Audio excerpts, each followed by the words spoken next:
खुशी हम सब बिहारियों को इस बात की है कि प्रधानमंत्री जी की प्राथमिकता में जिस तरीके से बिहार दिखता है, ये दर्शाता है कि विकसित बिहार बनाने के लक्ष्य को लेकर मेरे प्रधानमंत्री कितने ज्यादा गंभीर हैं। और जब जब प्रधानमंत्री जी बिहार आए हैं, तब तब बिहार को हजारों करोड़ों की सौगात देकर गए हैं। और ये ऐसी सौगात है जो धरातल पर दिखती है। आज हम लोग जहां पर हैं, जिस परिसर में खड़े होकर हम लोग ये चर्चा कर रहे हैं, ये एयरपोर्ट ही लंबे समय से ये मांग बिहारियों की रही थी कि एक वर्ल्ड क्लास एयरपोर्ट पटना को मिलना चाहिए। आज ये भी सपना पूरा हुआ है, तो इसकी ये भी देन मेरे प्रधानमंत्री आदरणीय नरेंद्र मोदी जी की वजह से है। ऐसे में कल उनका आना पुनः विकसित बिहार की नींव को मजबूत करने के उद्देश्य के साथ है। लोकसभा चुनाव में जो जो वादे प्रधानमंत्री जी ने किए थे, उन वादों को पूरा करने की सोच के साथ एक बार फिर प्रधानमंत्री जी बिहार आ रहे हैं। एनडीए को नेशनल दामाद आयोग कहा जा रहा है, क्या कहेंगे? आपके फैमिली कोई बात नहीं है, मेरी प्राथमिकताएं अलग हैं। कई लोग हैं जो कि चाहते नहीं हैं कि विकास के मुद्दे पर चुनाव लड़ा जाए।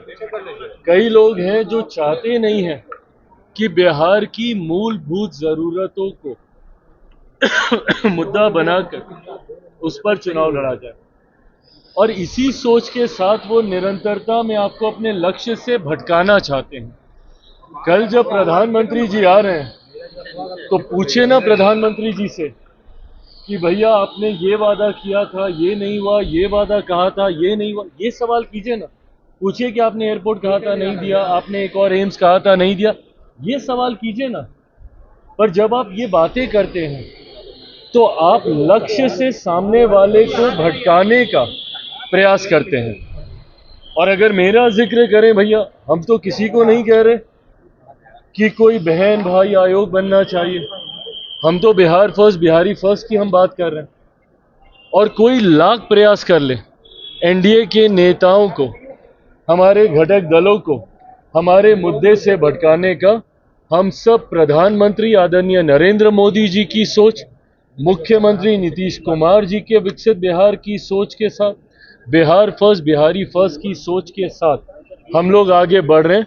बाकी जिनको विषय भटकाकर गलत नैरेटिव सेट करने का जो वो प्रयास कर रहे हैं, उसमें वो सफल होंगे नहीं। अम्बेडकर मामले को लेकर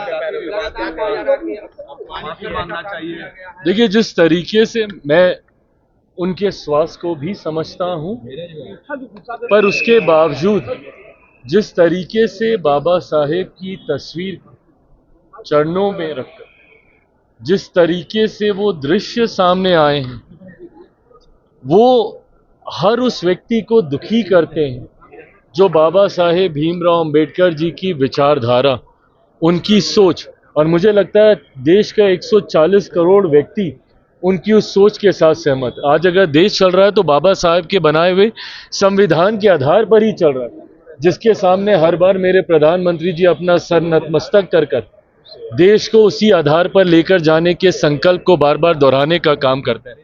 ऐसे में उनका इस तरीके से अनादर, मैं इसको कतई ये नहीं कहूँगा कि सिर्फ दलित समाज या अनुसूचित जाति से आने वाले लोगों की भावनाओं को ही ये ठेस पहुंचाता है।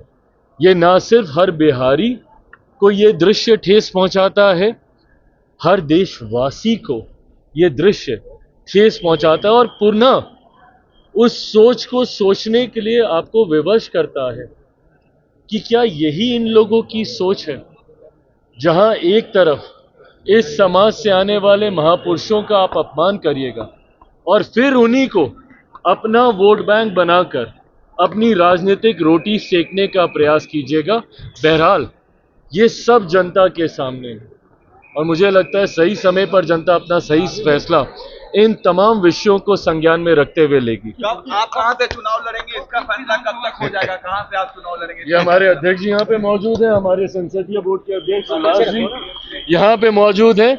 इन तमाम प्रश्नों का जवाब इन्हीं के माध्यम से आपको मिलेगा।